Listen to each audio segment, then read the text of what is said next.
Well, hello once again. This is me, Leonard Wells, broadcasting as usual from Haslingden, 30 miles or 50 kilometres due north of Manchester in the UK, on Monday the 17th of October 2011. This is part 22 of my series, The United States of Europe, and today we're looking at Portugal.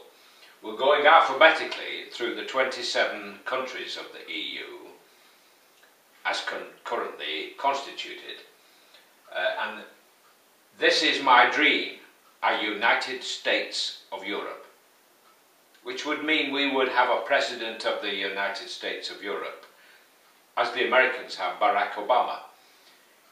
They had great difficulty in forming the United States of Europe and had a civil war in which 600 and something thousand, if not more, were killed.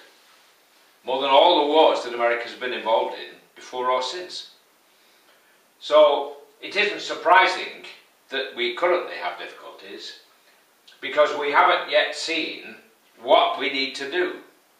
This constant bickering and this harping by the Eurosceptics in the Conservative Party, and yet it was the Conservative Party which got us into the common market, and now it's the members in the Conservative Party itching to get us out. They really get my goat. They don't see that a tiny island like ours, despite the fact that they keep boasting how we punch above our weight when we've virtually got no armed forces left to speak of. I mean, we came very close to being defeated by Argentina in the Falklands War, thanks to Mrs. Thatcher, who got us into it. 1,000 people died. The only thing that stopped us losing that war was the fact that some of the Argentinian bombs which were dropped on our fleet didn't go off. The fuses didn't function. Otherwise, we would have lost. So Mrs. Thatcher, boasting about how she was a kind of Boudica, or Boadicea, however you pronounce that idiotic name, really got us into a heck of a mess and got a lot of kudos out of it. Why on earth it should be a good thing to kill 1,000 people, spend billions, it's costing us an arm and a leg to keep troops all the way down there, practically at the South Pole. And it's a running sore in our relationships with Argentina. All right, there might be a bit of oil down there, but God, what a price we'd have to pay to get it. Anyway, that's a little rant, by the way, for good measure. Portugal.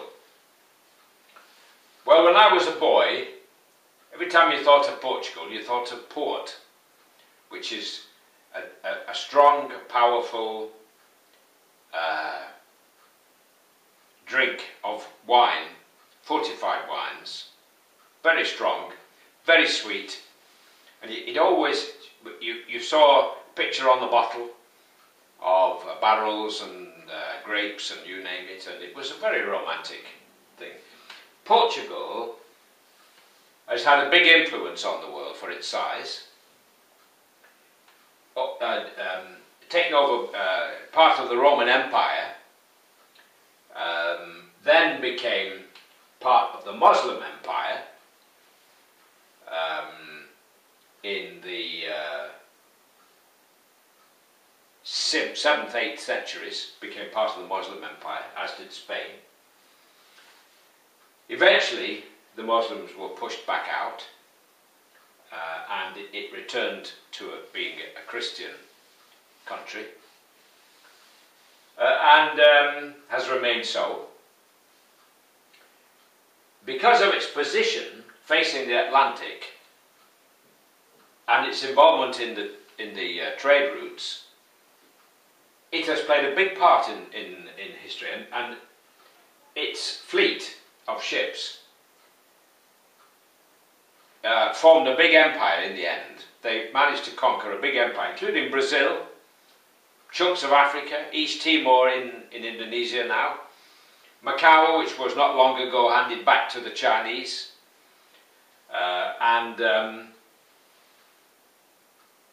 It's played a great part. Vasco da Gama was the great explorer, Portuguese explorer, who travelled around the globe and mapped a great part of it. It's played a great part in the world. Between Spain and Portugal, the Spanish Portuguese were our rivals around that time, particularly the Spanish, of course, who we eventually defeated by God's good grace and the help of the winds and so on. But I mean, one of the reasons I dream of a United States of Europe is to get rid of all this fighting and put all our energies into making this a golden age. We have 2,000 years ahead of us. We've had 2,000 years of fighting. Let's have a golden age now. And we can do it.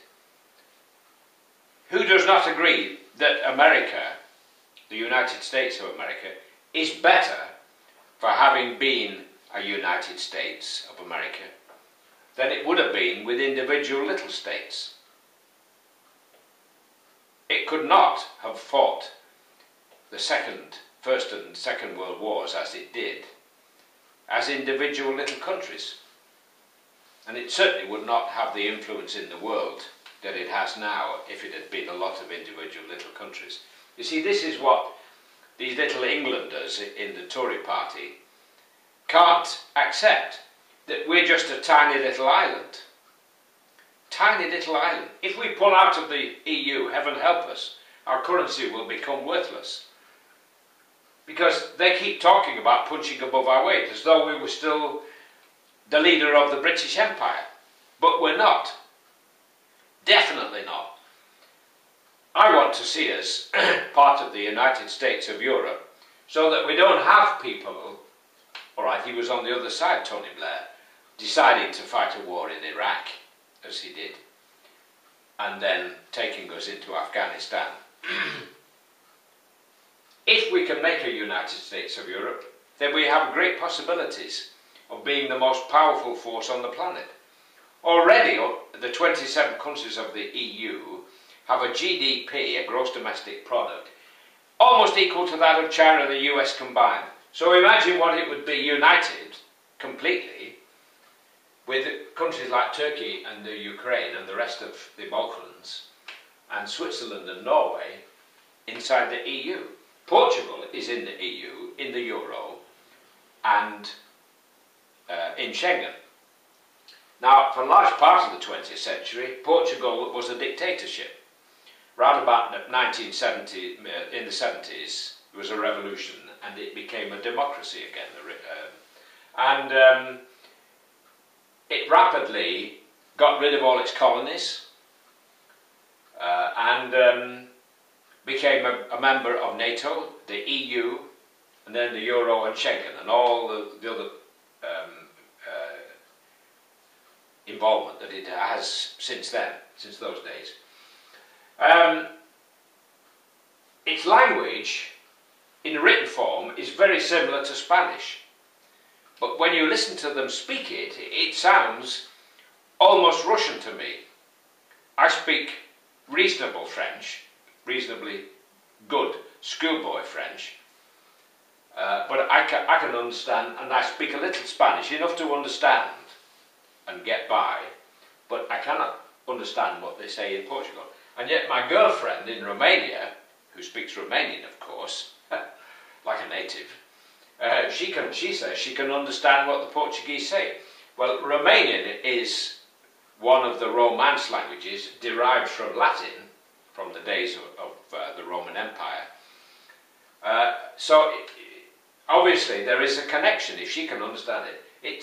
Romanian sounds, or is written rather like Italian in my mind, and sounds like Italian with a kind of Russian accent. Yet they say that listening to Romanian today is as close as you can get to hearing Latin spoken as it was spoken in Rome. If you can get your intellect around that, quite complicated. Portugal, great fishing country as well. Its products so far, its capital is Lisbon, major language Portuguese, have a guess. The euro, of course, it uses. Exports textiles and clothing, wood products and electrical equipment. It's approximately 10 million people, 1/6 of the UK, but it's more than a third the size of the UK, but only 1/6 of the population. So quite sparsely populated. Part of the banking difficulties and the government debt problems, within the Eurozone take place in Portugal. And all kinds of worrying economists are speaking bad news all the time. They love to talk bad news because good news isn't newsworthy.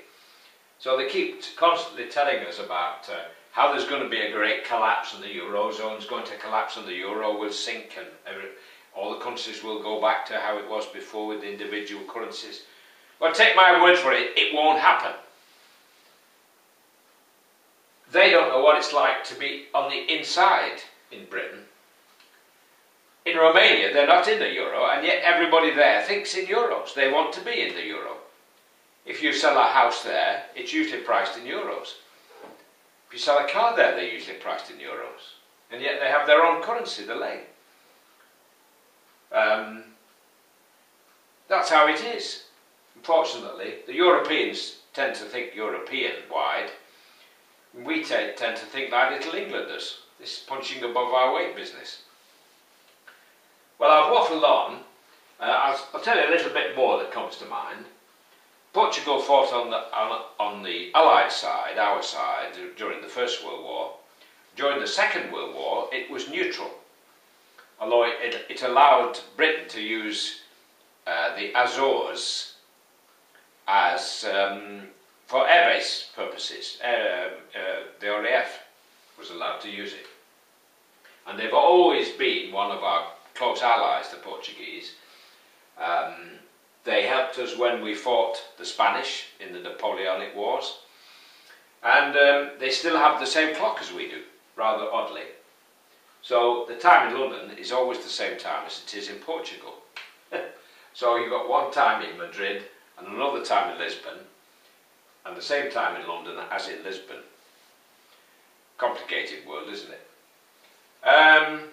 So there you have it. That's Portugal. Next, Romania. I can tell you a lot about Romania because I've been there 7 times now, and I'm going to go again, God willing, around Christmas. So there you have it. God bless while it's still legal in the UK to say God bless. Take care. Bye for now.